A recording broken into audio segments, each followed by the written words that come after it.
Hai Smart Traders and Investor, kembali lagi bersama saya Kadek Murtayasa di channel Iyuk Nabung Saham.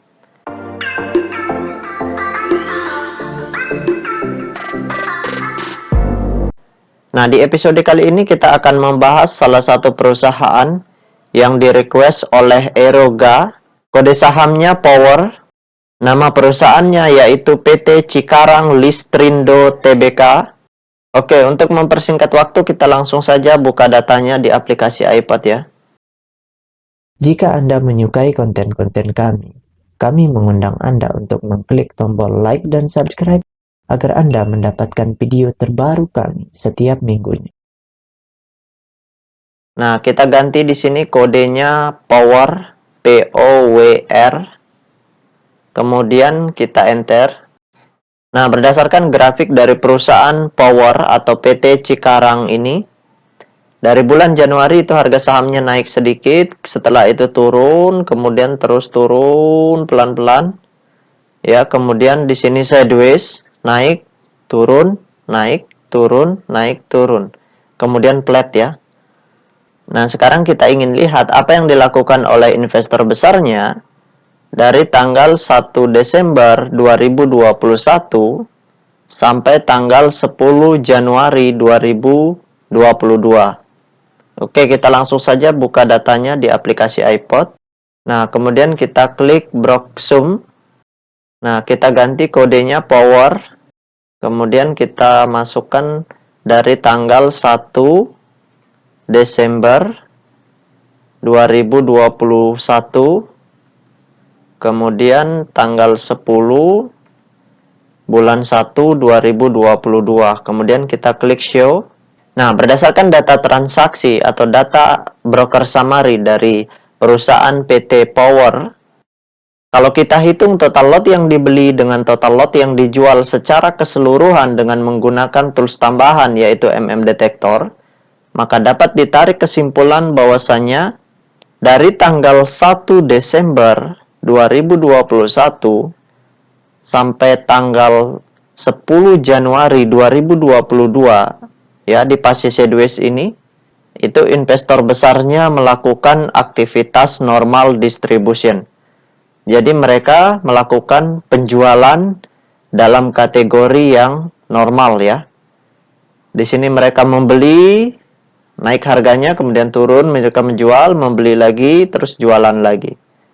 Di sini kategorinya normal distribusi. Artinya distribusinya masih dalam tahap yang wajar. Tidak terlalu besar, tidak juga terlalu kecil. Nah, jadi kalau investor besarnya masih distribusi, sebaiknya kita perhatikan saja dulu perusahaan ini. Kalau akumulasinya besar, barulah kita masuk seperti itu. Atau membeli perusahaan ini. Nah, sekarang kita lihat dulu data peta kepemilikannya. Seberapa baik perusahaan ini, itu kita dapat perhatikan dari data peta kepemilikannya. Nah, sekarang kita lihat data peta kepemilikannya untuk melihat potensi jangka panjang dari perusahaan ini.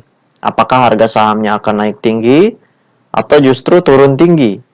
Gitu, turun dalam lah, seperti itu. Oke, kita perhatikan data peta kepemilikannya. Nah, berdasarkan hasil riset yang saya lakukan dengan mengumpulkan data-data dari SRO Bursa Efek Indonesia maupun data-data dari sekuritas, maka dapat ditarik kesimpulan bahwasanya perusahaan PT Cikarang Listrindo Tbk ini 16,3% sahamnya sudah dicetak dalam bentuk scriptless atau digital. Nah, sisanya itu masih dalam bentuk sertifikat fisik atau kepemilikan masih dalam bentuk fisik. Jadi itu nggak bisa diperjualbelikan seperti itu. Nah, dari 16,3% itu, kepemilikan investor besarnya kategorinya sedang ya, yaitu 50%. Kemudian kepemilikan retail itu 35,6%. Ini kategori kepemilikan retail yang begitu besar. Nah, jadi, kalau kita lihat dari data peta kepemilikan ini, secara psikologi perusahaan ini baru melepas 16,3%, berarti potensinya atau para pemiliknya, pendirinya itu masih memegang atau percaya terhadap perusahaan ini. Mereka masih melihat potensi yang baik di perusahaan ini. Sehingga mereka tidak melepas kepemilikan mereka dalam bentuk digital itu secara keseluruhan, seperti itu. Kalau seandainya scriptless rasionya sudah 100%, nah ini perlu kita perhatikan betul peta kepemilikannya. Jangan sampai ketika terjadi perpindahan kepemilikan dalam porsi yang besar kita tidak perhatikan, nah itu berbahaya. Jadi kesimpulannya, selama investor besarnya masih distribusi, sebaiknya kita jangan dulu beli. Namun nanti ketika ada akumulasi yang sangat besar, massive accumulation, baru pada saat itu kita siap-siap juga untuk masuk atau masuk dalam porsi yang besar seperti itu. Nah, selanjutnya kita masuk ke perusahaan yang kedua yang di-request oleh Rudy Taufik. Kode sahamnya DIGI, nama perusahaannya PT Arcadia Digital Media Tbk. Oke, untuk mempersingkat waktu kita langsung saja buka datanya di aplikasi iPod ya. Jika Anda menyukai konten-konten kami mengundang Anda untuk mengklik tombol like dan subscribe agar Anda mendapatkan video terbaru kami setiap minggunya. Nah, di sini kita ganti dulu kodenya DIGI, kemudian kita enter. Nah, berdasarkan grafik dari perusahaan Arcadia ini, dari bulan Januari itu harganya flat ya, di harga 400-an. Kemudian tepatnya di tanggal 12 Agustus itu harga sahamnya naik tinggi mencapai puncak tertinggi di harga 1185 di sini ya. Kemudian setelah itu harga sahamnya turun dan turun terus dalam sampai mentok di harga 105-an. Nah, sekarang kita ingin lihat apa yang dilakukan oleh investor besarnya dari tanggal 1 Desember sampai tanggal 10 Januari ini. Oke, kita buka dulu data broker summary-nya. Kita klik data Broksum. Kemudian kita ganti kodenya DIGI. Kemudian kita masukkan tanggal 1 Desember 2021 sampai tanggal 10 Januari 2022. Oke, kita show. Nah, berdasarkan data broker summary dari perusahaan PT Arcadia Digital Media ini, kalau kita hitung total lot yang dibeli dengan total lot yang dijual secara keseluruhan dengan menggunakan tools tambahan yaitu Detektor, maka dapat ditarik kesimpulan bahwasanya perusahaan PT Arcadia Digital Media ini dari tanggal 1 Desember sampai tanggal 10 Januari itu investor besarnya melakukan aktivitas big distribution. Jadi di sini mereka distribusi nih, besar lagi. Seperti itu. Nah, sekarang kita ingin lihat data peta kepemilikannya.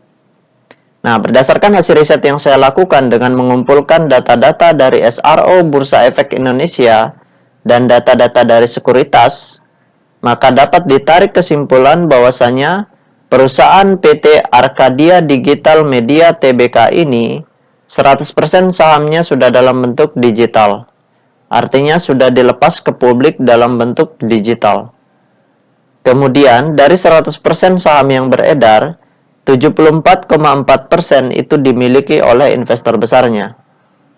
Jadi kepemilikan investor besarnya di perusahaan ini kategorinya besar sekali ya. Artinya mereka masih memperhatikan perusahaan ini, masih menjaga dengan baik perusahaan ini. Kemudian kepemilikan investor retail di perusahaan ini yaitu sebesar 24,2%. Artinya retail juga di sini memiliki porsinya besar ya. Hampir mencapai ambang batas maksimum kepemilikan retail sesuai dengan standar yang saya tentukan. Jadi ketentuannya itu adalah 25%. Kalau kepemilikan retail di atas 25%, itu tandanya kurang bagus. Kalau masih di bawah 25%, itu masih bisa untuk baik itu ditradingkan maupun diinvestasikan. Seperti itu. Nah, itu saja yang dapat saya sharingkan untuk Eroga dan Rudy Taufik. Baik teman-teman investor, jika ada yang ingin ditanyakan atau ada yang ingin di-request, silahkan komen di kolom komentar. Nanti akan saya buatkan videonya secara khusus. Baik teman-teman investor, see you next time. Salam cuan selalu.